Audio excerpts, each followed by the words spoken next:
Сайн мэцхан өрхөн мөндөд үзэгчтэй спортын, сагсан бөмбөгийн спортын онцлог мэдээллүүдийг хүргэдэг Хөп нөөцийн 17 дахь дугаар эхлэхэд бэлэн боллоо. Натай хамтран хөтөлбөр хулан студид хүрэлцэн ирсэн байна. За хоёулаа 7 хоног бүр ер нь энхий одын талаар яриад бүр заншсан байна. За энэ 7 хоногийн үед энхий одын талаар ямархуу мэдээллүүд байна, онцлог тоглолтууд ер нь байна уу? За намайдаа бол үзэгчдтэй орой мэндийг хүргэе. Энхий одын хувьд энэ 7 хоногт 2 тоглолт хийлээ. Ерөнхийдөө 7 хоног болгон бид нар тоглолтын таймн дээр ярилцаад явж байгаа. За энэ 7 хоногт бол тоглолт бүрд 30-аас дээш минутыг дундчилсан, тоглолт бүрд 10-аас дээш оноо авсан. За дээрэс нь энэ улирлын энхий одын хувьд NCAA-дэг хамгийн сайн улирлаа өнгөрүүлж байгаа буюу дасгалжуулагчийн хамгийн их итгэдэг ийм тоглогч нь болцсон байгаа. За бөмбөг таслалт хаалт гэдэг үзүүлэлт бол тоглолт бүрд бүртгээстэй. Мэдээж энэ нь түүний дааж байгаа энэ статистикийн хувьд түүнийг авахыг зорж байгаа дараагийн багуудын менежерүүдэд бас энхий одын тоглолтууд нэлээд таалагдж байгаа болоо тэг хамгаалтын хувьд маш их нөлөөтэй тоглогч болсныг энэ улирлын энхий одоос бид харж байгаа. За ранкийн хувьд нэлээд сүүлд бичигддэг энхий одын хувьд энэ 7 хоногт бас Оклахома хотын багтай тоглосон. За дээрэс нь ранкаар дээгүүр тоглодог Аубурны багтай бас тоглосон байгаа. Тухайн тоглолтод бол 13 оноо 5 самбар, 2 дамжуулалт, 2 хаалт, 1 бөмбөг таслалт гэсэн үзүүлэлттэй байна. За мөн Оклахомагийн багтаа хийсэн тоглолтод бол бүр 5 дамжуулалтыг өгсөн. Мэдээж дамжуулалт нь өндөр байгаа нь бол хамгийн сайн мэдээ болов. Тэгээ ямар ч тач энэ 7 хоногийн 2 тоглолт нь хоёулаа жигд үзүүлэлттэй байсан. Хамгийн хүнд тусч байгаа зүйлсүүд нь өмнөх тоглолтууд дээр ерөөхдөө ханиадтай, хоолоо нөвдсөн, халуурсан ийм хүнд нөхцөл байдалтайгаар тоглолтыг дуусгасан гэдгийг өөрийнхөө сошиал хуудасаараа дамжуулаад энхий одын хувьд бол илэрхийлсэн байсан. Тэгээд хүний нутагт ганцаараа өвдөх бол хамгийн хэцүү байна гэдгийг ч гэсэндээ хэлсэн байна лээ. Тэгээд гэсэн ч энэ 7 хоногийн тоглолтууд нь бол бүр маш сайн болсон байгаа. За баярлалаа. За одоо хоёулаа хамтдаа Монголынхоо лиг рүү, дээд лиг рүү орцгоё гэж бодож байна. Тэгээд эхлэхээс өмнө, цочтой орохоос өмнө саяхан Баасан Бямб гарагт манай бүх хотын тоглолтууд болсон байгаа. За энэний талаар хин одоо бүх хотын тоглолтын MVP болов ер нь ямар арга хэмжээнүүд болов?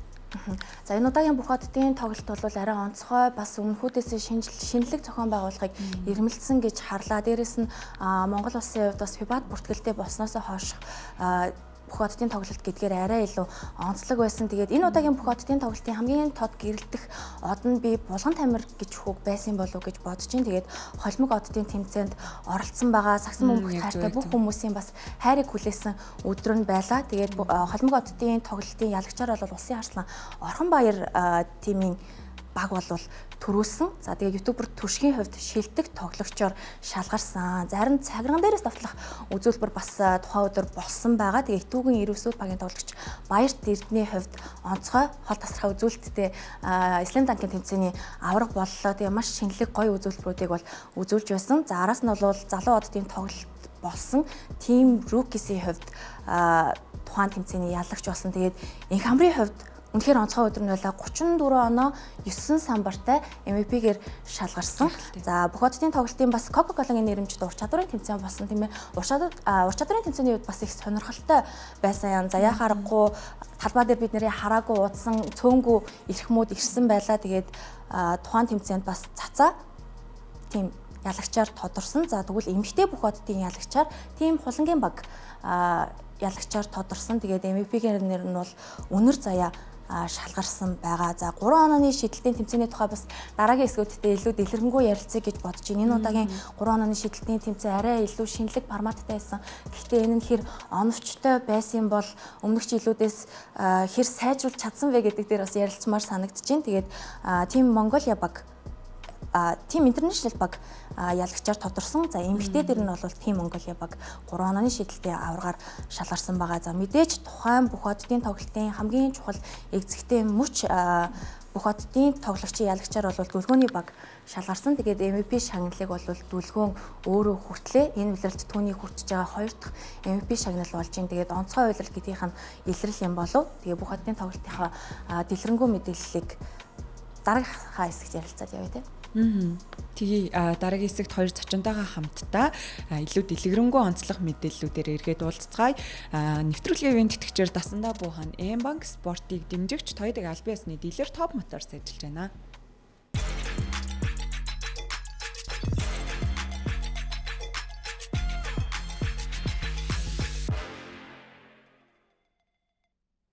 эргээд автомаар л үзэгчтэй. За манай өнөөдрийн нэвтрүүлгийн зочдоор спортын сэтгүүлч Оргил Мөнх болон Инх Батнаар хүрэлцэн ирсэн байна. За орой минь хүргэе.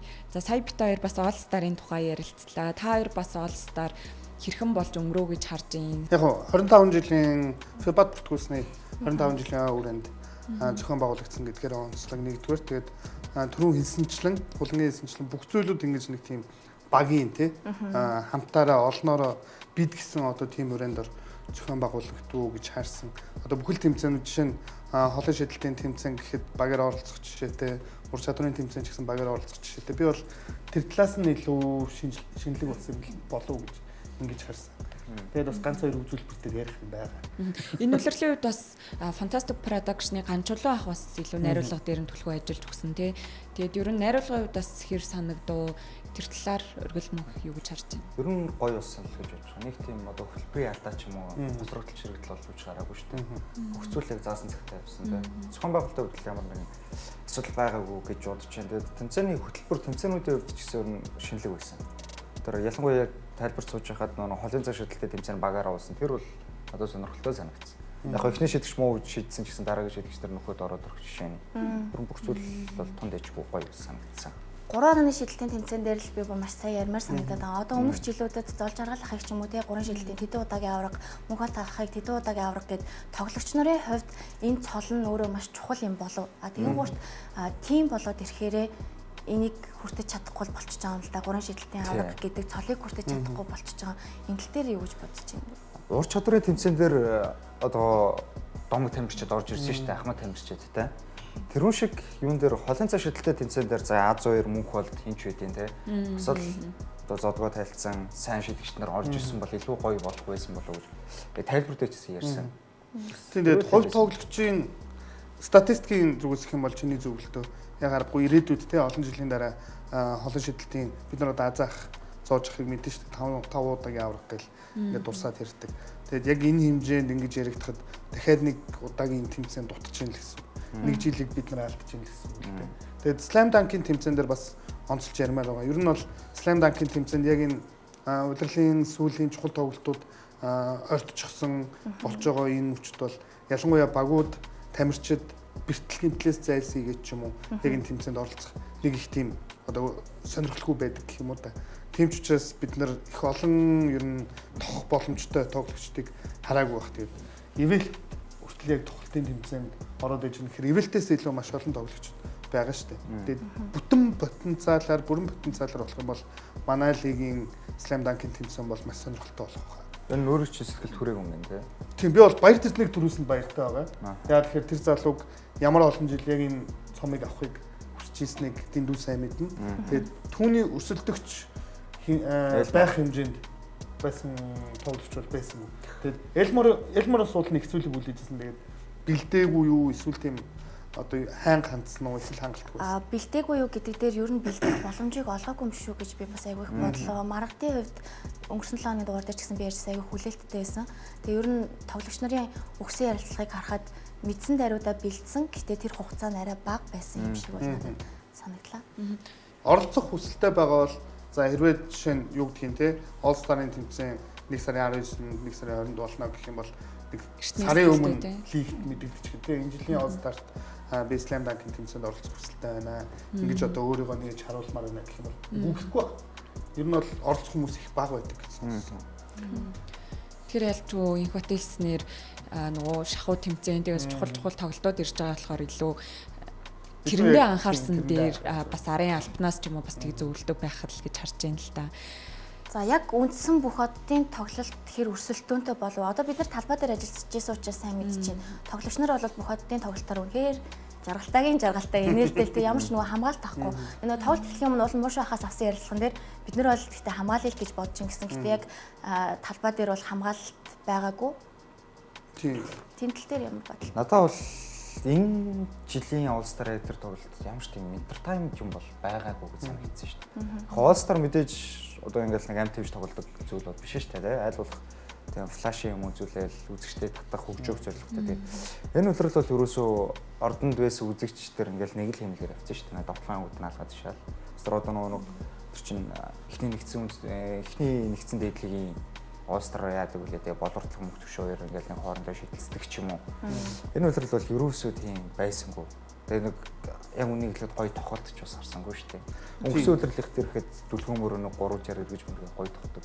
Энэ үйлрэл ч гэсэн юм тийм байсангүй. Тоолборт нэг хэд зүтгэлээ тэгээд боллоо. Тэгээд Apes дээр ч хэлсэн Smith бас нэлээд алив тогч исэн, windmill хийж исэн гэдэг их олон юмыг дурсаж болно гэдэг. Өнгөрсөн жилийн тухайд бол бид нар Legend тоглогчтой тийм домог тоглогчтой ингэж холилдож тоглохыг хараад маш их баяртай байсан.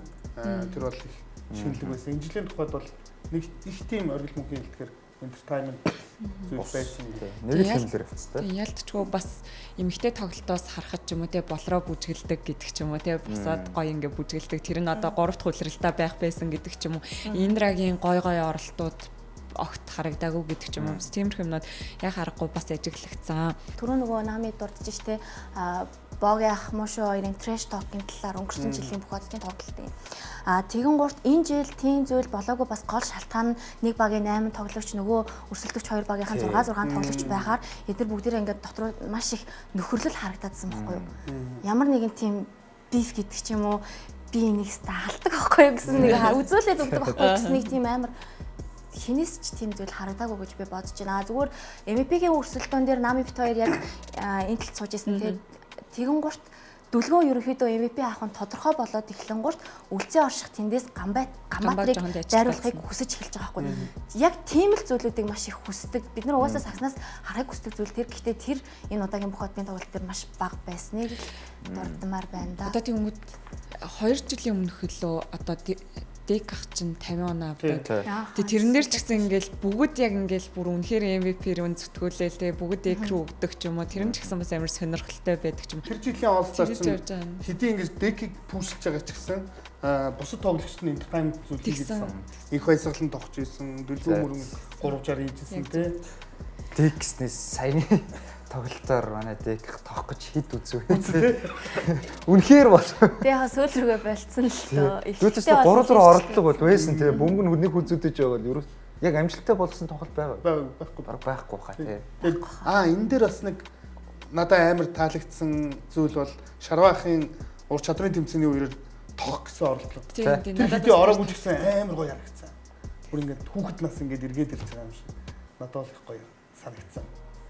Өөр тийм онцлог дурсамжтай мөч байна уу? Өнөр заяаг багийнхан бас айгүй пүшилж исэн тий. Тэр бас гоё байсан шүү. Тэгээ өөрийнх нь үед айгүй үнэтэй шагнал байсаг ярилцлага дээрээ ч гэсэн тий. Өнгөрсөн үйлрэлтийн төрөлөө өнөр заяа үлэмж хоёр ч том жижиг пүүстэй гарч ирдэг чинь.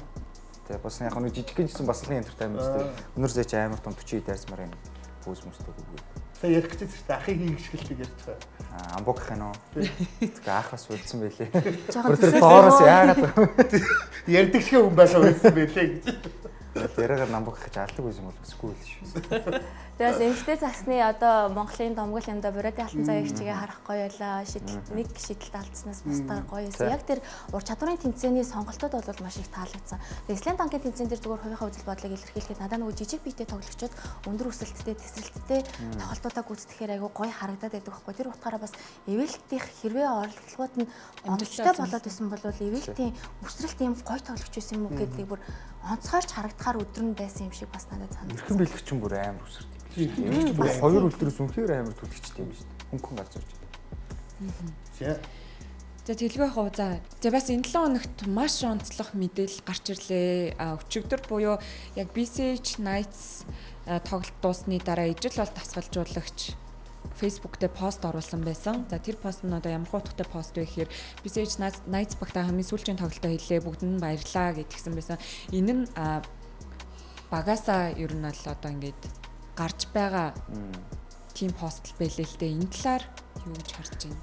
Яг постны утга агуулга бол ингээд сүүлийн тоглолтоо дахиж BCH Knights-тай ингэж үйлчлэгийг үргэлжлүүлэхгүй нэ гэсэн боловч эргээд бидэнд ирж байгаа мэдээлэлээр бол өөрийн хүсэлтээр биш багаас удирдлагын гаргасан шийдвэр гэсэн ийм мэдээлэл байна. Тэр яг юу болсон гэж та хэд зүгээр хувьдаад өгнөж байна. За багийн ерөнхий менежер, албан тушаалтай хүн, тэг үйл ажиллагаа хариуцсан захирал гэдэг хүний өөрийнх нь хийх ёстой албан үүрэг нь юу юм бэ гэнгүүт шууд нөгөө багийн ростертэй холбоотой болоод эхэлнэ.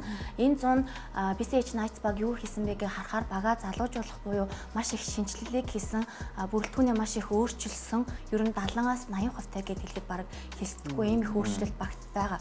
Тэгээ энэ өөрчлөлтүүд нь оноод явж гинүү гэхээр баг нь одоо өснөгчдийн нэгт яваад байгаа. Ер нь нэгээсээ буугаагүй байна. Яагаад халах вэ гэдэг шалтгаан дээр мэдхгүй байна. Яг тийм шалтгаан та нарт одоо юу харагдаж байна? За яг сүүлийн үед нөгөө нэг ижлээд тасгалжуулагч өөрөө Германд сагсан бөмбөгийн боловсрол эзэмшсэн ном орчуулсныг нь ямар ч тач санаж байна. Тэгээд энэ ажил руугаа илүү төвлөрье гэсэн болов гэж бодсон боловч халагдсан гэдэг нь өөрөө ямар зүйлийг буруу хийсэн болоод халагдсан байж болох вэ дээр л унаад байна л та. Магадгүй легионеруудын сонголтод таалагдаагүй болов удирдлагуудад ихээр легионерууд нь коуч дээр асуудал гарсан болов. Василевс тийм коуч нь. Василевс дээр би бол Василевсийг хувьдаа яг плей-офф дээр Knights-ыг өндөр амжилтад хөтлөнө гэж бол бодохгүй байгаа. Одоо яг энэ үйлрэл ингээд хожигдсон тоглолт байгаа шүү дээ. Дандаа том багууд тахгүй. Тийм. Яг Монголиас зүйл хожигдж байгаа. Мистер бол одоо Эбс ч юм уу юу ч юм тийм. Дандаа л юм нэг лигийн бас л дээд тагс тавь чанартай багууд хожигдж байгаа. Тэгээ Василевс цогцолжуулагч ингээд тоглолтыг харахаар яг Warren ер нь яг легионер дээр суурилж байгаа юм. Тэгээ Эрдэнэ цогт бол яг үндэ тогтмолцтой бол биш байгаа. Ялангуяа оноо авалт ингээд. Эрдэнэ цогт Монгол тамирчтай оноо авалт лидер мөн үү гэлмэн. Болон тэр тамирчин ч гэсэн доктортой байх хэрэгтэй биш үү? Ялангуяа плей-офф дээр цуврал нэг 7 тоглолт гарахад л ер нь бус дагууд бас нэг Knights очрыг олвол олчихно гэж бодож байна би бол. Тэгээ тийм учраас нэг илүү өндөр амжилт үзүүлэхийн тулд коуч дээр маргалцсан байж магадгүй зүгээр таамагтай байна. Надад нэг асуулт байна. За одоо улирал дуусах маш ойрхон хитгэн тоглолт үлдлээ. Тэгээ энэ цаг мөчид яг ингээд багийг бас удирдаад аваад тэ ингээд нэг бүхэл болгоод явж байгаа монголчуудаа одоо монгол тамирчтай базаад гэдэг ч юм уу бүгдийг базаад ингэж явж байгаа коучо яг ингэж ажил үргээсэн чөлөөлөх нь яг багийн хувьд хэр нөлөө болох вэ гэдгийг бас асуумаар байна л да. Тийм бид нар бол удирдал хэлэхэд ярьжсэн шүү дээ. Багаараа Филиппин явсан тий. Багийн уур амьсгал гайхалтай байгаа. Тухайн дараасан хожлууд 13 тийг үлээ. Тийм тэр хожлууд бол ерөөсө багийн уур амьсгалтай холбоотой гэж ярьжсэн. Тэгээд яг ийм уур амьсгалтай, супер уур амьсгалтай байгаа багийн дундаас багийн гол эрхмүүдийн нэгийг өөрийн хүсэлтээр ингэж ажиллаа өгөх биш. Яг одоо тэр чин багийнх нь мэдгдсэн л байгаа шүү дээ. Ингээд ажил үргэлжлэн чөлөөллөө гэд. Ингээд халчхад бол багийн тэр уур амьсгалд бол нэг сайхан зүйл бол биш байх. Тэгээд эргээд энэ одоо тухайн залуу тоглогчдод ямар мэдээлэл болж очих уу тий дараагийн тоглолтуудад яаж нөлөөлөх үү. Би бол Эрдэнэ цогт гэсэн тэр одоо юу гэдгийг багийн лидер тоглогчдод ч гэсэн нөлөөлж байгаа болов гэж бодож байна. Тэгээ ер нь үлдсэн хоёр хүн л байсан шүү дээ. Тэгээ энэ сагсан бөмбөгийн хүнд ертөнцид чинь Стеф Танко хоёроос өөр хинч сейф биш юм аа гэдэг ер нь ижлээ ах энэ халагдсан шийдвэрээс харж энэ да. Тэгээд Knights-ийн үлдсэн хуваар ямар байна вэ гэд харсан чинь нэлээд чанга юм байна. Эбс Бодонс, Miners, Metal хүлгүүд за тэгээд Дархан Mongolia-с гэсэн ийм чанга хуваар хүлээж байна. Тэгэхэд нэг асуулт байна. Одоо ижил бол коуч дараадаа сквад бол улирал дуусгаас өмнө ч юм уу өөр нэг баг руу орох болов уу гэж харж байна уу? Юу гэж харж байна? Би бол одоо ижлэг коучийг яг юу гэдгийг сагсан бөмбөгийн дасгалжуулагчтай мэрэгжилтэн гэдэг хуваар нь SJBs ч юм уу, Сэлэнг Бодонс ч юм уу аль нэг том баг руу бас өөрийн санаа бодлоо нэмэрлэх туршлагаасаа хуваалцах байдлаар очиосоо гэж бодож байна. Тэгэх юм бол тэдгээр багуудад маш том хулгай болно шүү ер нь. Би бол бүр металлыг аваасаа гэж чин сэтгэлээсээ хүсэж яах гэдэг. Гой болно шүү дээ. Одоо нөгөө металлыг залуу тоглогчдынхаа хөгжүүлэлтэн дээр яаж ажиллаж байгааг гэл яриад исэн. Ижлээ ах энэ салбарт удсан учраас залуу тоглогчд өөрөө оюутны лигт хүртэл дасгалжуулагч хийжсэн. Гардыг анханаас нь ахуулаад өдийг хүртэл хамт явж байгаа гэж бодохоор Монгол тоглогчдын ур чадварыг хамгийн сайн таньдаг, тэднийг хинтээ зохицуулж ашиглах вэ гэдгийг мэддэг учраас металл хамгийн хэрэгтэй болов уу гэж бодож байна. Иргэжлээс бол юу? Тэгээд одоо Герман одоо энэ металлын нөгөө нэг легионеруудын сонголтууд нь энэ жил металлын энэ амжилтанд хамгийн их нөлөөсөн учраас тэрэн дээр бас хамгийн сайн ажиллаж чадах хүнийг би ижлээ ахыг юм болов гэж бодож байна. Ер нь тийм шүү те. Бид нар яг скаут менежерүүдийн ер нь легионерын сонголт төр металл дээр ялангуяа их яриад байгаа шүү дээ. Хэрвээ альж баг ижлээ ахыг авсан урт хугацаанд гэж харах хэрэгтэй. Юу гэдгийг зөвхөн энэ үйлрэл дуусаад дараагийн үйлрэл дуусаад шүү. Дараагийн 4 жил, дараагийн 5 жил бид нар Мазутисыг ярьдэн шүү дээ. Дарханд ирсэн, дархны хүүхд залуучуудыг хөгжүүлэхээр ажилласан. Эргээд одоо Дархан United багийг сүүлийн 2 жилийн хугацаанд удирдаад одоо ямар аюултай баг болчихв тий. Тэр нь яг ингэж ямар ч мэрэгжилтнийг ажилуулахаар бол тухайн мэрэгжилтэнд ихтгэл үзүүлээд урт хугацаанд л гэж харах хэрэгтэй. Тамиртач миний бодлоор бол яг хуучин гардийн фенүүдэд бол маш хүнд одоо цочирдон бас мэдээллүүдийн нэг байсан болов уу гэж бас харж जैन. Тэгээд одоо энэ улирлын хувьд яг бараг л бүрэн утгаараа яг BCH Knights гэдэг болж байх шиг байна гэж бас харж байна. За мөн дээрээс нь өчигдрийн хувьд бас маш сонирхолтой үйл явдал боллоо. Энийг бол бид бүгд хизээч бас мартахгүй. Энэ бас түүхэн мөчүүдийн нэг байсан байх. За өчигдрийн тоглолт яг юу болвоо те хідэн удаа тог тасруу. Одоо яг ордон дээр байсан хүмүүсээс асуумаар энэ тоглолтын өөр асуудал хэрэлсэн байна. Гэхээсээ илүү шившигтэй, имэглэлтэй юм бол. Тэгээ 21-р зуунд тэгээд Монгол улсын нийслэл Улаанбаатар хотод одоо бүхэл бүтэн лигийн тоглолтод тэгээл одоо тодорхой нэг асуудлуудаас болоод хид хид удаа тогон тасраад дээд лигийн тоглолттой гол нь тэгээд дэлхийн хэмжээнд тоглолт завсарлах шалтгаан юу байдаг вэ гэж харангуут их хэмжээний цасан шуурга үеэр эсвэл бол онгоц байгалийн давдшгүй хүчин зүйлээс шалтгаална. Зарим Монголд бол тогны хязгаарлалтаас болоод тоглолтууд нь дундуураа завсардсан. Тэгээд энэ нь за хамгийн гол нь тоглогчдод яаж нөлөөлөх вэ гэдгийг за би та хоёроос асуумаар байна. Одоо сасан үгийг бид нэр сэтгэл зүйн спорт гэдээ ярьдаг шүү дээ. Тоглож яг эд дундаа орсон чухал үед нь тог тасарчлаа. Эргээд тоглолтод ороход өмнөх шиг байдлаа үзүүлж чадах уу? Ийм яг тог тасраад ирэхэд ховч хонхрууд Knights юу тийм шүү дээ. Тэн дээр тоглолтын турш 3 удаа голын зэ шидлэг хийж шонхрууд. Тэгээд ерөөсө гүйцэтгэл байхгүй. Шонхруулж бас фри троу нь 40 хөрлөө яалаа. 40 хүрээгүй. Гэх мэтлэн зүйлүүд би бол нөлөөлсөн л гэж бодож байна. Тэгээд бас за тэр тогны асуудлаас гадна нэг зүйл байгаа. Өчтөр ингээд доор арена сууж исэн чинь одоо нэг үзэгчдэн суужул санал нь штэ. Тэн дээр суусан чинь доороос тэр хайр сэлж штэ. Маш хүйтэн. Бараг л хөдөлчөнд амаас уур гарах хэмжээний хүйтэн байгаа. Тэгээд аренагийн одоо би өглөө нэг тийм пост харсан юм аа. Тогоо яг ингэж тэ хязгаарлана гэсэн цагтаа хязгаарлахгүй. Тэгээд хязгаарлах цагт нь генератор ажилуулъя гэхээр түлшиндээ ус солилцсон нөгөө ус нь хөлдсөн байна. Энэ ус чинь болж бүтэж байгаа юм байна уу? Гээл бодохоор нэг жоох их ямарх гэх. За яг аренагийн зүгээс бол үзэгчтэй хэлэхэд аренагийн зүгээс бол алдаа байхгүй тий. Ерөөсөө л нөгөө тогны золд аренагийнхан бол одоо яг аль болох чадлаараа бүх юм зохицуулах гэж хичээсэн. Тэгээд харин бас ч гэж нэг цаг алдаагүй тий. Цахилгааныг бол бидэнд генераторын тусламжтай. Гол нь улсаас ирж байгаа тог маань яг юу гэдгийг нэг удаа ирээд нэг удаа тасраад нэг удаа ирэх биш. Ингээд тасарч ирээд байгаа байхгүй юм шүү дээ. Тэгэхээр тухайн генератороос үндсэнлүү шилжүүлэх тэр үйл явц бас нэлээд юм олон удаа болсон. Тийм надад бас ингэж санагдсан. Одоо яг сакс тоглодог хүмүүст чинь нэг тийм юм байдаг шүү. Яг ингээд тоглоод яг нэг юм нь гарт нь ороод эхлэхийн цагт бол ингээд нэг юм үргэлжлүүлээд урт хугацаанд тоглох нь ер нь бол аюу ашигтай байдаг шүү дээ. Тэнгүүд гол нь хэдэн удаа тасарч байгаа үлээ магадгүй би бол энэ ховч хонхруудын хувьд бол ийм үр дүн гаргааргүй байсан болов уу гэж бодож байгаа. Тэгэхээр ховч хонхрууд бол сүүлийн үед бол маш чанга байгаа, формтой байгаа. Тэгээ тэр үед ингээл тасраал тэгээ юу болоод байгааг нь мэддэхгүй тэгээ буцаал нэг жоох ирчээ авъя гэхээр дахиад тасарчдаг тэгээ бүр ингээд уусаа өчигдрийн тоглолтын өмнө суграа өсгөөг үдсэн байхгүй юу? Построор. Тэгэн гурт өсгөө хариуд нь алаад өгье гэсэн чинь тог тасарсан тасраагүй болвол хожихойлаа гэж хэлж илээ. Тэгээд ийм юм байлаа. Нэг зүйл ажиглагдсан нь. За сагсан бөмбөгт зөө. Ялангуяа манай лигийн тоглолтод DJ Mara тий ер нь ордны яг тэр хөгжим ямар чухал вэ гэдэг. Тий. Бүр тайлбар дээр бүр яа бурхан минь бүр яг үнэ заалаа удгаа тий. Үнэхээр бас л дутагддаг юм байлээ. Тоглолтод орждохгүй. Аль өөрөөсөө талбай дээр дамжиж юу гэж юм гэдэг. Тэр цаана шуум хэрэгтэй биш тий. Юу ч тийм. Тэгээд тоглогч нар ч гэсэн нөлөөлж байгаа юм. Тоглогчид тэгээ өөрсдөө сайхан бүгдээрээ бөөнөрөө нийлж байгаа төрөнд боллоо. Ямар ч айгуугаар хамгийн гоё зүйл нь бол тэр авууштай тэр байлаа. Үзэгчд одоо юу гэдэг нь тий холбооны зохион байгуулалтын тамирчид гэсэн өөрсдөө одоо нэгэн дуугаар зэрэг төрийн дууллаар их шиглүүлсэн. Тэгээ зурагтаар үзэж гисэн нэг юм орны нэмэлт гэрэл гэдэг чинь бас ямар гоё чухал юм бэ гэдэг нь бас харагдчихл хэлээ. Тэгээ зөвхөн ингээд дээшээгээ яг талбай сүрөө тусгацсан бусад хэсэг ингээ харалцсан бас амар гонигтай. Цаашлаад нэг уурсдаг лид мэд дөрөв. Тийм гонигтай тоглолт болж байгаа юм шиг ягаад ч юмгээ сэтгэл тэгж харагдаад байсан. Шийдээч.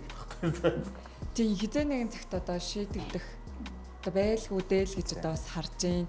За тэгээд хэсэг хугацаанд завсарлаад тийм манай өнөөдрийн нэвтрүүлэгт бас бяцхан зочин маань бас ирсэн байгаа. Тэгээд тэр зочинтойгоо эргээд уулзцгаая. Тэгээ манай өнөөдрийн нэвтрүүлгийн ивент тэгчээр IT-ийн бүх хэрэгцээг IT Zone-оос таны дижитал аялын ихтгэл түнш IT Store ажиллаж байна.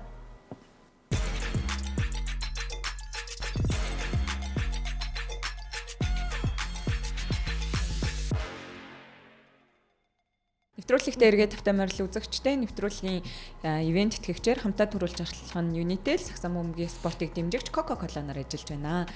За өнөөдрийн зочноор контент бүтээгч Алтооч маань хүрэлцэн ирсэн байна. За өдрийн мэнд хүргэе. Өдрийн мэнд. За Алтоочуд Сэлэнг Бодонсын бяцхан фэн тий. Тэгээд хизэнээс яагаад дэмжиж эхэлсэн бэ? За яг би хөл бөмбөг тоглодог байсан. Хөл бөмбөгийн улаан фанат байсан. Тэгээд яг би аавтайгаа байнга хөл бөмбөг гэрдэг байсан. Тэгээд аав ингээд саксны бас фэн ахгүй. Тэгээд намайг сакс ярил би чамтай байнга ярина гэд. Тэгээд би гинт сакс руу ороод тэгээд аавтайгаа дээдлийг үзээ. Сэлэг Бодос багийн Батбаяр ах ингээд маш сайн шиддэг. Тэгээд би хараад Батбаяр ахыг дэмжээ Сэлэг Бодос багийн фэн болсон. Батбаяр ахыгаа хараад тэгэхээр ер нь сүүлийн хэдэн жилээс л ерөөхдөө дэмжиж байгаа юм байна шүү дээ. Тийм 24 оноос л дэмжиж байгаа. За Касанс ирэхэд ямар санагдсан? Касанс мэдгүй яг би тэр үед чинь яг Сэлэг Бодосыг дэмжиж удаагүй байсан. За. Тэгэл Касанс гээд би бол Касансыг мэддэггүй байсан өмнө нь. NBA-ийг хаяад үздэг, барыг үздэг. Тэгээд Касанс ирнэ гэдгийг сонсоод YouTube дээр Демаркус Касанс гэ хайгаад ингээд тоглолтын үзсэн чинь амар бүш ингээд биширмээр маш том биетэй шиддэг тоглогч байсан. Тийм.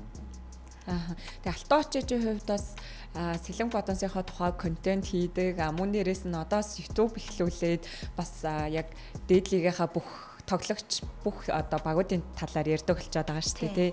Тэгээ ер нь одоо ингээд YouTube эхлээд ингээд бүх багуудыг яриад эхэлсэн чинь ямар санагдаж байна? Яг банк Сэлэг Бодосыг дагнаад ярьдаг байсан. Тэгээд яг би яг хүүхд нөөцийг үздэг байхгүй. Тэгээ үзэхээр дандаа Сэлэг Бодосын талаар ярихаа болоо зүгээр NBA буюу Монголын дээдлигийнхаа бүгднгээр нь ярих гэж бодсон. Тэгээ ярьсан. Өнгөрсөн үеэрл танах хөлгүүтээ 7 гараад хожигдсон шүү дээ. Бодос. Тэгэхэд ер нь ямар мэдрэмж төрсөн? Уйлсан шүү дээ. Яг дууссаны дараа уйлсан. Нэг 5 минут уйлчаа гараад явсан. Яг тэр үед 4 сарын 6-нд тосохгүй. Тэр өдөр миний төрсөн өдөр байсан. Төрсөн өдрөөрөө хожигдсон. Тэгээд сонин санагдсан да. За 4 сарын 6 гээл сайн санжин даа гэж бодсон чинь төрсөн өдөр нь байсан юм байна. Хайртай баг нь хожигдсон юм байна. Яалтчгүй хүнд туссан юм байна. Энэ улирлын үед бас хүлээлт нэлээд өндөр байгаа шүү дээ. Бас тамирчид мундаг тамирчдаараас одоо бага бүрдүүлсэн байна. За тэгээд хэдүүлээ өнөөдөр Hoop Notes-ийг үздэг гэсэн юм жаа хамтдаа Hoop Notes-ийнхоо тоймуудыг үзээд явъя. Тэгээд хамтдаа ярилцаад явъя. Энэ тоглолтын талаар ургал мөнх бас тайлбарлаж ирсэн шүү дээ. Хойд. Тэгэд уг нь бол эхний хагасыг Дархан United ерөөсөн нь лидер тамирчид үнэхээр сайн хийж байж болж чадаагүй те. Тэгээ 2 дугаар хагас дээр харин тулаг тэр эцсийн мөч шийдсэн. Энэ тоглолт нь яг магтууштай нэг зүйл нь мөхс бол байлаа. Мөхс баг залуу тамирч үнэхээр сайн дуулсан. FC эсрэг тэр хахир хамгаалт эсрэг сайн байж болж чадсан. Харин нөгөө талаас FC сонсох нь гарцаа авахгүй ижис байсан. Бараг 30 төгсөн он авчлаа. 29. Таиланд бай биш яг гэдэг байна. Тийм, үнэхээр сайн байна. Тэгээ сүүлд харин Дархан ингээд яалтчгүй нэг залуу баг төгсгөл дээр нэг дандаа мартах яцгаа бол. Надад бол тэгж санагдсан шүү дээ.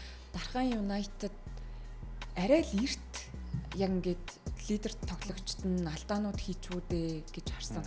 Тэгээд бүгд дийлэнх нь ингээд 4-4-4 болчоор хамгаалт нь хүртэл нэг жоохон сулраад ирчихэж байгаа юм л да.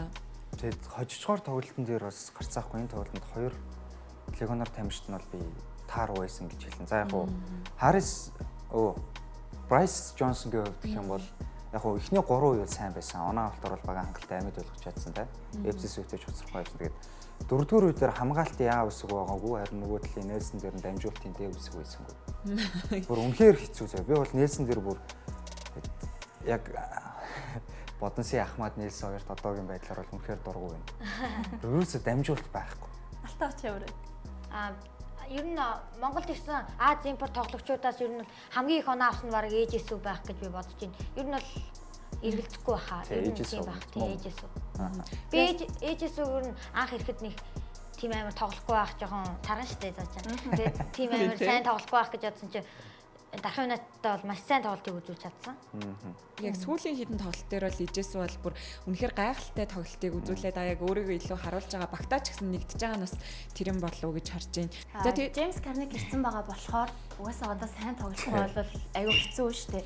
Легионеруудын сонголт өөрөө чухал болцсон байхад хинэн ч нутаг буцаж магадгүй ийм нөхцөл байдал сайн тоглолтоо үзүүлэхгүй л бол тэгэл явах магадлалтай байна. Нөхрөө өөрөх нь мэдрэмж гоё яваад байгаа юм л да. Жисүг яг нэг оноо авч байгааг нахаар тийм нэг хэцүү өөрөө шахаал дайрдаг хүн бол биш үү даа. Тэгээд заслаа тавилаа маа зүрч чигээс пикнерол дээрээс байраа эзэллээ хөнгөн хийгээд байгаа. Тэгээд доор бол угаасаа хинт ч юу дээрлэхүүлээд байхаагүй би хаатай болохоор тэр нь айгүй том давуу тал.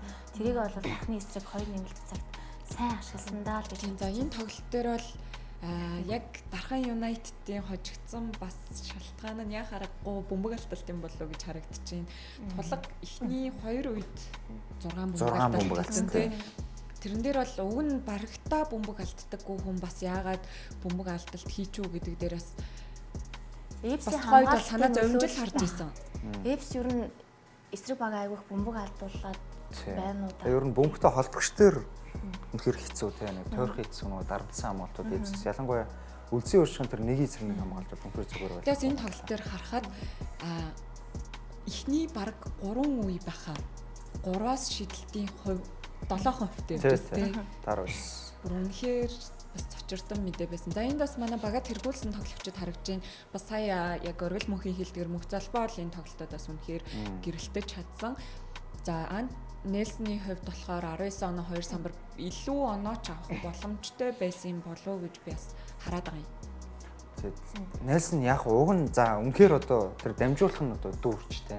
Тэр клаш момент тэр өөрөө нөхцөлөдлөг гартаа аваад оноогоо авахын тулд дайрч болно штэ. Тэр бол мэдээж сүүлийн 2 минутанд бол одоо хамгаалга гол нь тэгээд хийлдээ. Тэгээд хийхгүй бол ядаж нэг өөр төр нь бол баталгаатай 2 хамгаалагч ирнэ.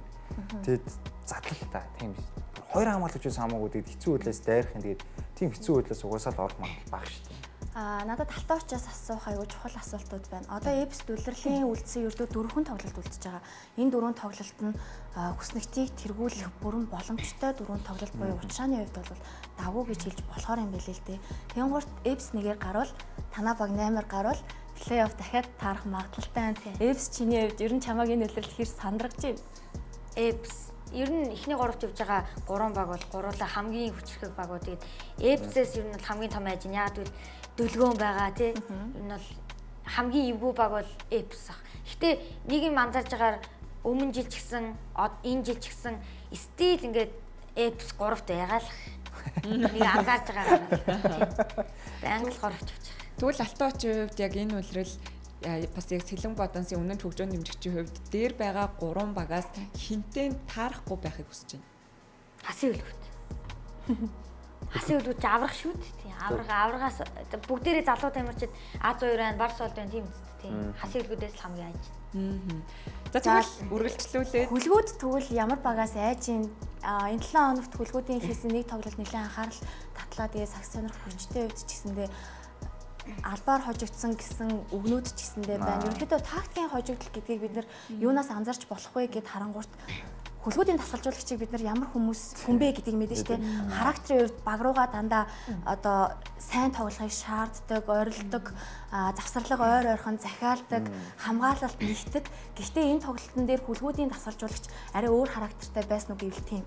Хүлгүүд бас нэг үед 8 оноо авдаг баг уу гэвэл бас үгүй. Сүүлийн 3 дугаар үе дээр билүүдээ 2 легионер тоглогч ойлонгийн татсан байдаг ч юм уу тий. Гэт иймэрхүү бас нэг мэргэлзээтэй үйлдэлүүд бол харагдсан л та. Гэтэ яг одоо дийлэнх багт нэг хамгийн бага нь 4, дээдл нь 9 тоглолт үлдсэн ийм тоглолт байхад бас одооноос эхнээс шууд ингэж тоглолтыг ийм эрсдэлтэй өөрчлөх нь яг зөв үгүй юу гэдэг дээр бас жоохон эргэлзээтэй байна. Яг энэ тоглолтын өмнө хүлгүүд чинь өмнөх хугацаанд юу хөжлөө? Сэлэг бодосыг авчихсан. Бодосыг хөжлөө. Тийм, бодосыг 10 оноор. Тий. Тэр тоглолтын дээр чинь би нэг бэлгүүнээс ярь авсан байхгүй. Тэд бол бэлгүүнээс өөр хэлсэн л та. Одоо бол ер нь нэг багууд толгойг ажиллуулж эхэлж байгаа. Тэгээ манай багтсаа одоо энэ тоглолтод хожигдох уу гэдэг дээрээ одоо бас нэг жоохон эргэлзэж байгаад гарч ирсэн гэж бол өөрөө хэлсэн шүү дээ бүр яриан дээр.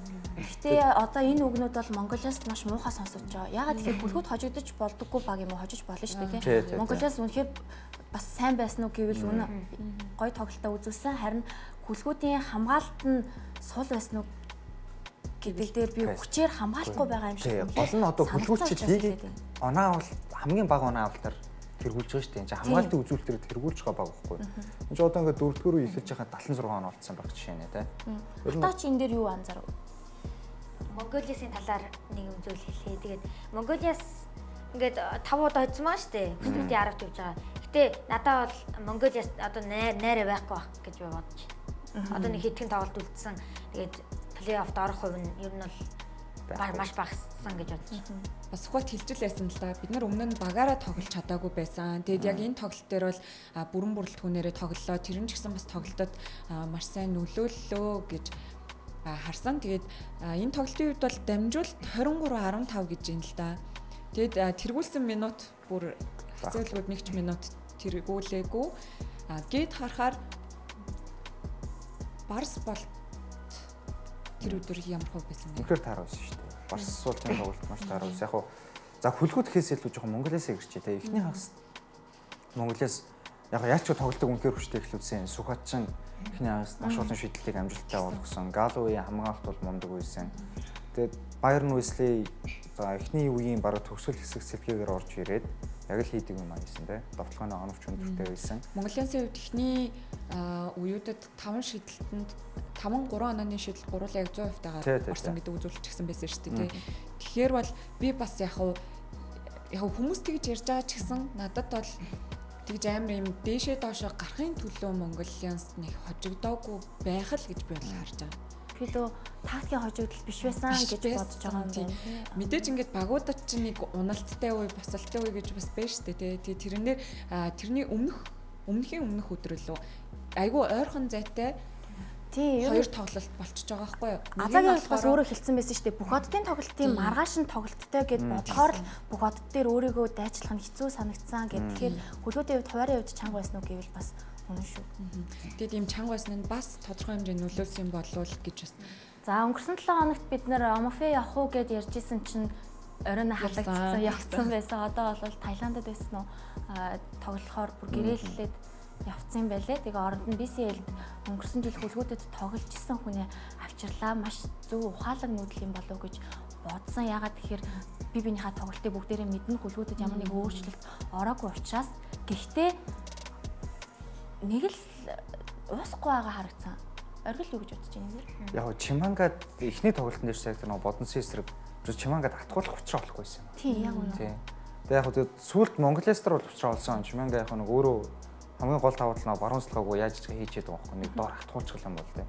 Тэгээ хамгаалтан дээр бол гол нь Чиманга маш том битгэр нь ерөөс удаан биш юм билээ.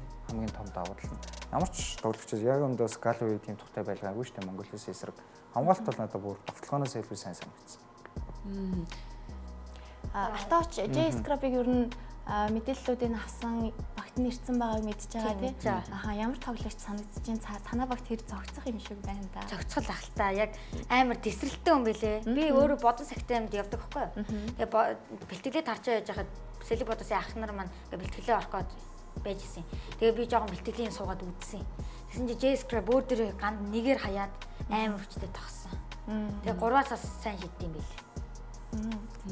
3-аас сайн шийддэг гэдэг чинь. Нэг бодонсын одоо яг багийн тэр одоо яг дотор байгаа нөгөөний сонссон юм. Тэгээд Scrub Harris-ын тоглолтыг үзээд, FC Harris-ын тоглолтыг үзээд байдаг юм биш үү? Би бол баг 2 дахь хэлсэн шүү. Бичсэн гэж байна. Тий, багийнхандаа бол тэгж хэлсэн гэсэн юм бол сонссон шүү. Бүр ерөөсөө Harris бол одоо бидэд бас нэг бүүн болоо нээлт болоод шүү дээ, тий. Ер нь тэгэл NBA-ийн тоглогч гэдэг бол дэлхийн номер 1 лигт драфтлагдсан гэдэг бол яаж ч утсан шал өөр төвшөө өөрлөлттэй байхаа л. Тэг ер нь одоо энэ 7 хоног гэхэд тоглолтондоо бол оролцож юм шиг байлаа. Эмчийн үзэлгүүдийн хариу нь бол сайнаар гарсан болоод ростертаа үлдээж явж байгаа гэж бодож байна.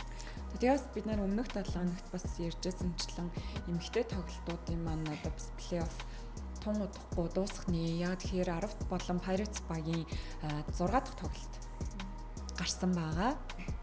За тэгээд bracket-ийг харуул 10-т юу болоо? 10-3 болоо. 10-т 2, Pirates 3 байгаа.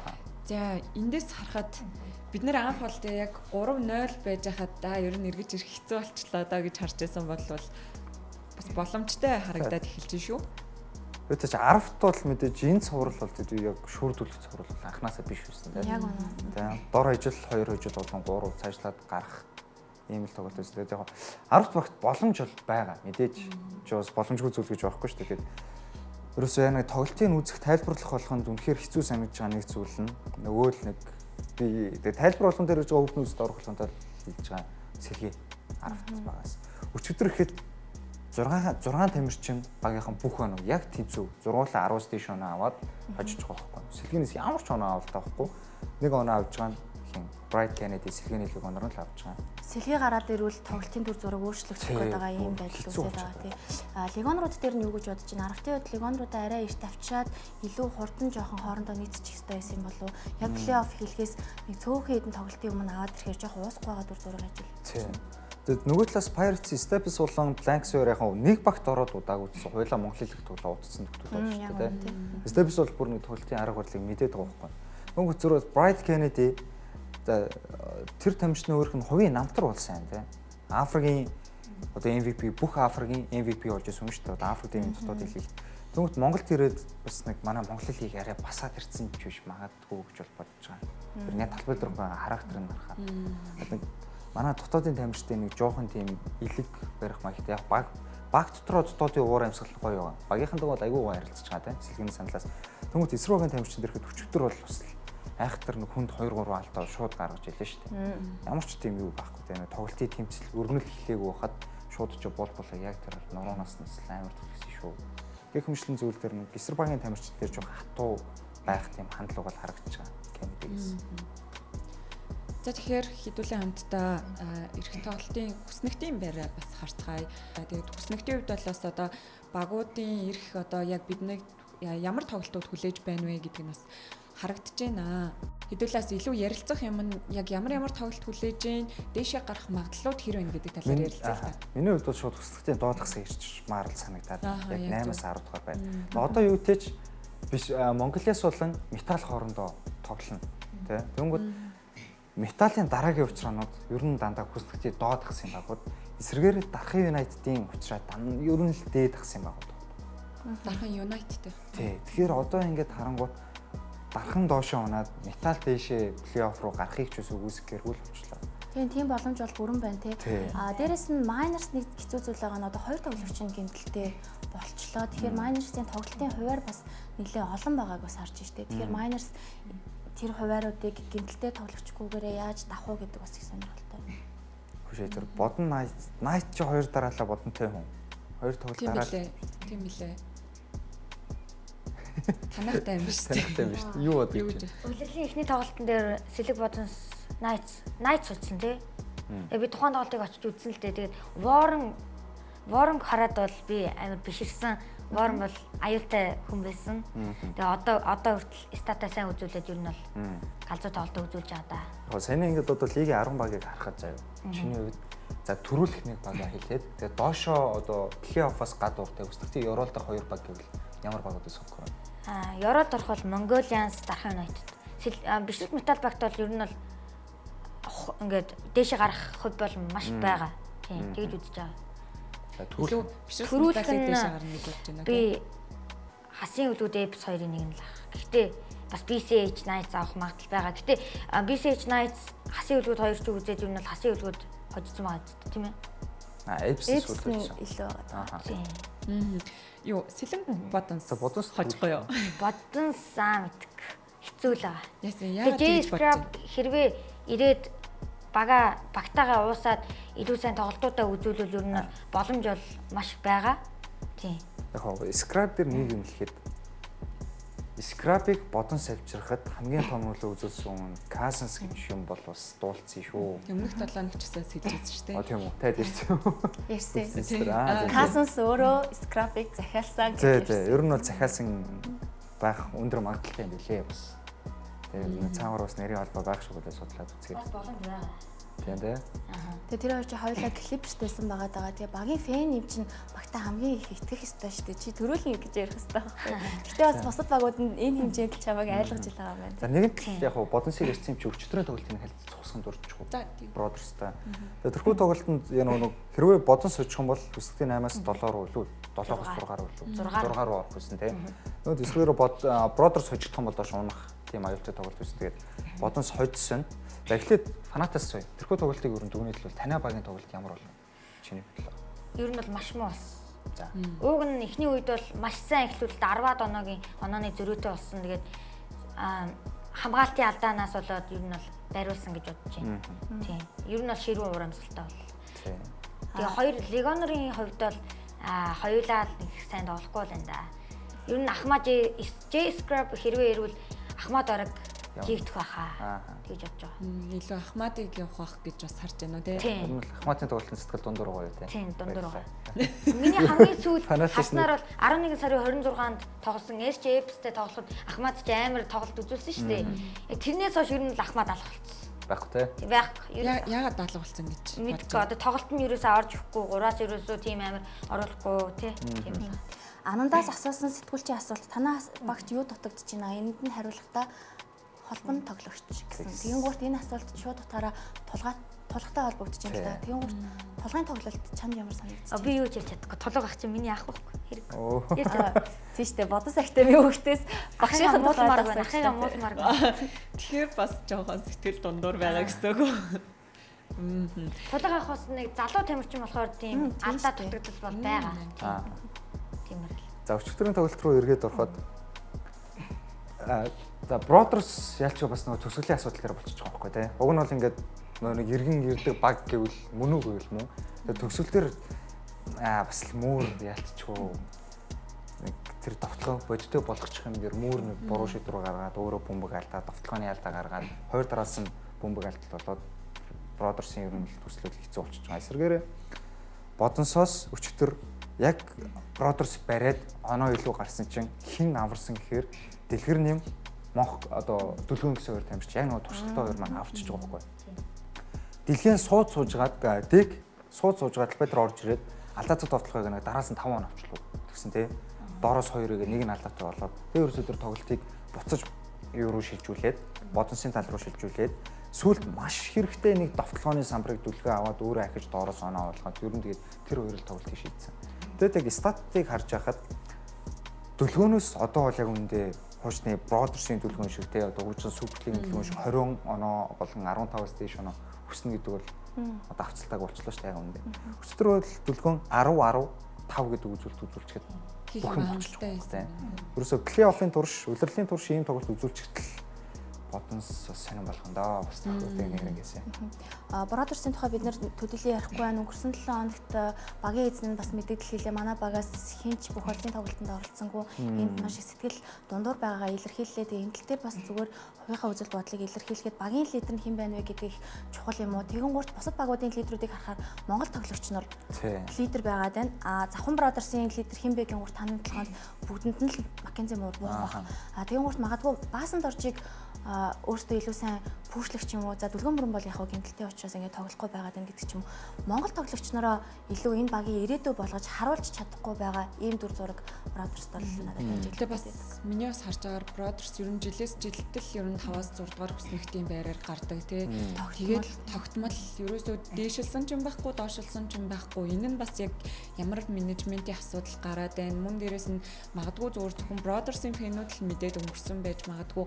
Минь баяр маш олон тоглолт ямар ч юу болсон мэддэхгүйгээр алга болж байгаа сая нэг одоо сүүлийн 2 тоглолт дээр л гарч ирлээ шүү дээ. Тэгэхээр бас нэг юм дотоод асуудал байгаад байна уу тоглогчдын хооронд нэг юм юу болоод байна гэдэг нь бас их жоох эргэлзээ. Өнгөрсөн улирал баасан дөрж яг улирлын өмнө багасаа бараг л явах гэж байсан юм шиг байлээ. Бас ганилын гайгүй өсрүүцээ сонссон. Явах гэж байсан юм шиг байлээ. Тэгэд багаас нь явуулаагүй юм уу? Үгүй бол баасан дөрж дүүрт нь одоо тийм бус багуудаас хүсэнд нь хүлээлтэнд нь хүрсэн тийм санал хэрэггүй мэдхгүй. Тэгээ баасан дөрж улирлын ихэнд бол багтайгаа авс жоохон түнж муутай байсан болоо гэж бодож байна. Тэсээ Минд хоёрын юун дээр бол асуудал дээр бол удирдлагуудтайгаа бас шууд байдлаар муудсан гэсэн зүйл бол сонсогдсон шүү. Тэгэхээр за ямар ч тач манай бас багууд маань одоо ирэх тоглолтуудаа хийгээд бас эх 7 хоногийн хувьд бас илүү өөрчлөгдөх болов уу гэж харж байна. За тэгэхээр хэдүүлэн хамтдаа одоо эх 7 хоногийн хуваараа харцгаая. За тэгээд эндээс ер нь онцлог тоглолт одоо та бүхний хувьд юу харагдаж байна? Миний хувьд бол Метал Монголын саяар. Тэгээ надад шууд Металын 2 тоглолт. Тийм шууд харагдаж байна. Тэгээ дархан чинь бас Miners Knights 2 яг 2 тоглолт. Дархан Метал 2-ыг бас яг хуваар нь үнэхээр тийм нэг захиалсан юм шиг хоржонтой тарж штэ. Яг өдрүүд дарааллаа. Тэгээ дархан дандаа ихнийхэн тоглолтууд байгаа даа. Метал сүүлийн тоглолтууд. Тэгээ аль альныхын хувьд бүр заавал хожиж энэ лигт амьд үлдэх ёстой тоглолт байгаад байдаг. Тэгэхээр энэ тоглолтууд бол бүр маш сонирхолтой харагдаж байна. Одоо ер нь үзэгчдийн хувьд ч гэсэн бас тэгсэн баха. Дээд одоо хүснэгтийн дээгүүр байгаа одоо багуудын хувьд бол ер нь л одоо ингээд шийдэгдсэн. Илүү доогуур байгаа багуудын яг энэ халаан ингээд яг энэ хүснэгтийн байрлалын төлөв тулаанууд л маш сонирхолтой харагдаад байна л та. За тэгээд биднээс ярих сэдвүүд бас өвчнөө байлаа. Тэгээд манай өнөөдрийн бас нэвтрүүлэг энэ түрээд өндөрлж байна. Тэгээд хүрэлцэн ирсэн бас алтаочдоо маш их баярлалаа. Сэлэн бодносын бас гоё нууцхан мэдээллүүдийг бас бид маш гайхалтайгаар хуваалцлаа. Сүлд хэлэх үг байна уу? Илүү үзэгчдтэй хандаад бас гоё YouTube хийж байгаа шүү дээ. За хүүхдүүдэд хандаад гэртээ ингээд одоо үеийн хүүхдүүд ингээд утас интернет дээр тий утсаа их үзэж байгаа. Тэгээд бүгдээрээ 100 гадаагаараа сакс тоглоод мөн дээрээс нь бэлтгэл сургуультанд яваарай. Бас бодон сагтайм ч гэсэн орж ирж болно. Тэгээд тий саксаар сайхан хичээлээрэй гэж хэлээ да. Арина орж сагсан бөмбөгийн тоглолт үзээрэй тий. За баярлалаа. Тэгээ амжилт хүсье. YouTube нь бас аль хэзээ 1K дагагчтай, Facebook нь 8K дагагчтай. Ийм мундаг хүү өнөөдрийн нэвтрүүлгийн маань зочин байлаа. Баярлалаа. Багтан ч гэсэн амжилт хүсье. Эгчин ч гэсэн Каснс ирэхээр бодносын фэн болдог байгаа. Тэглэв ах уу. За тэгээд өнөөдрөөс хүрэлцэн ирж бас сонирхолтой яриаг өрнүүлсэн Оргил мөнхтэй бас маш их баярлалаа. Тэгээд нэвтрүүлгийн ивент тэтгэгчээр Шунанд орлон Мамти KFC ажиллаа. Тэгээд энэ хүртэл үзсэн үзэгчдээ бүгдэнд нь баярлалаа. Оройг сайхан өнгөрүүлээрэй.